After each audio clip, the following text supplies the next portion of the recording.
Every school, every documentary, every history book tells you the same story. The Library of Alexandria, the greatest collection of human knowledge ever assembled, burned down in a single catastrophic fire. One night, one fire, everything gone. That story is a lie. The library wasn't destroyed in one night. It wasn't destroyed by one person. It wasn't destroyed in 1 century. It was attacked, damaged, looted, neglected, and partially burned over and over again across 700 years. And the real story of how it died is far darker than a single fire. Because the Library of Alexandria wasn't killed by accident. It was killed deliberately by people who understood exactly what they were destroying and why knowledge in the wrong hands is the most dangerous thing in the world. First, let's understand what was actually lost. The Library of Alexandria was established in the 3rd century BC under the reign of Ptolemy II as part of a larger research institute called the Museion, which is where we get the word museum. Its collection may have numbered as many as 400,000 scrolls. Not books as we know them, scrolls. Each one hand-copied, each one irreplaceable. Inside those scrolls were works of mathematics, astronomy, medicine, philosophy, history, and literature from Greece, Egypt, Persia, and Mesopotamia. The entire intellectual output of the ancient world gathered in one place. Works by Aristotle that we've never read. Medical texts that might have advanced medicine by centuries. Astronomical calculations that could have changed how we understand the universe. The Greek poet Sappho wrote 10,000 lines of poetry over her lifetime. Historians believe all 9 volumes were held at Alexandria. Today, only 650 lines survive. And Sappho is just one name on a list that goes on for pages. Whatever was lost at Alexandria, we don't even know what we don't know, because the records of what was there burned along with everything else. Now here's what the history books leave out. The Library of Alexandria wasn't destroyed once. It was destroyed many times by completely different people for completely different reasons. The first destruction, Julius Caesar, 48 BC. Caesar was trapped in Alexandria, outnumbered by an Egyptian fleet in the harbor. To escape, he ordered the ships set on fire. The flames spread to the docks, then to parts of the city, and reached the library.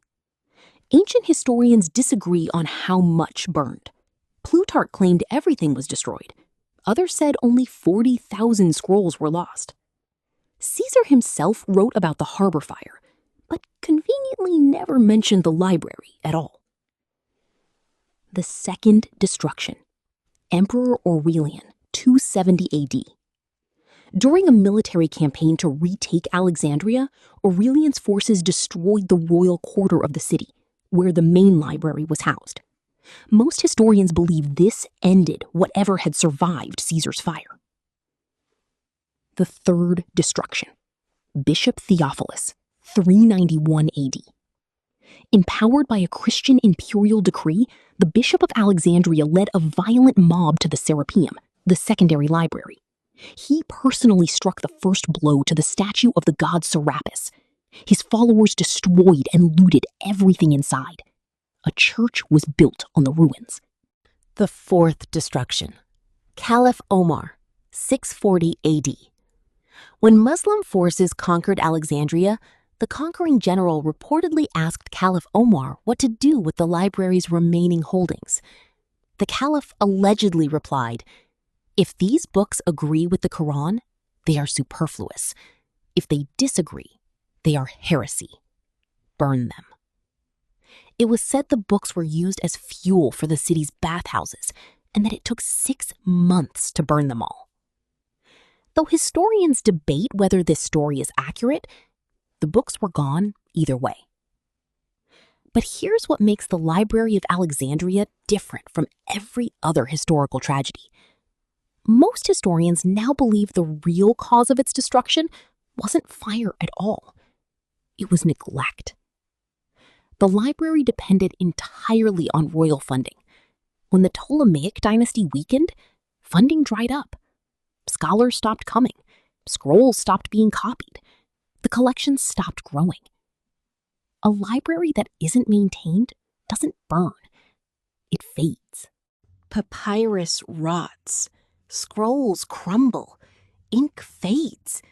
Without constant copying and preservation, even the greatest collection of knowledge in human history simply disappears. And here's the truly dark part. Every ruler who attacked the library, Caesar, the Christian mob, the Caliph, they all understood something that the scholars inside didn't want to admit.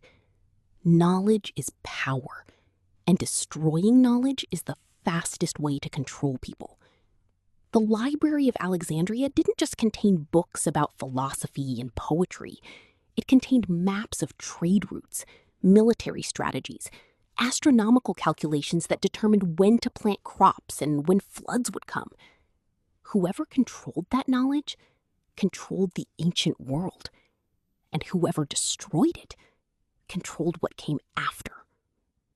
Now, here's the question that historians don't like to answer. What if not everything burned?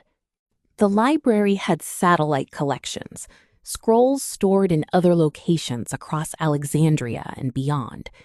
Some scholars believe that when the fires came, the most valuable texts were moved, hidden in private collections, smuggled out of the city, buried somewhere in the Egyptian desert.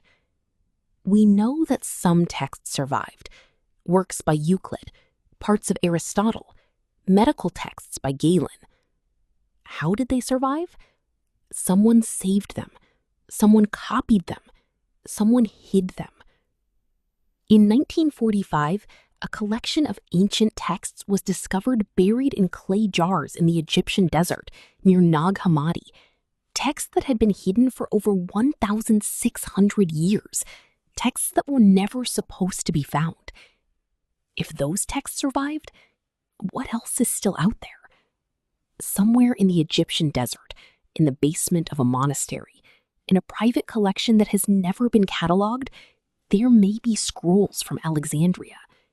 Scrolls that contain knowledge we've been missing for 2,000 years.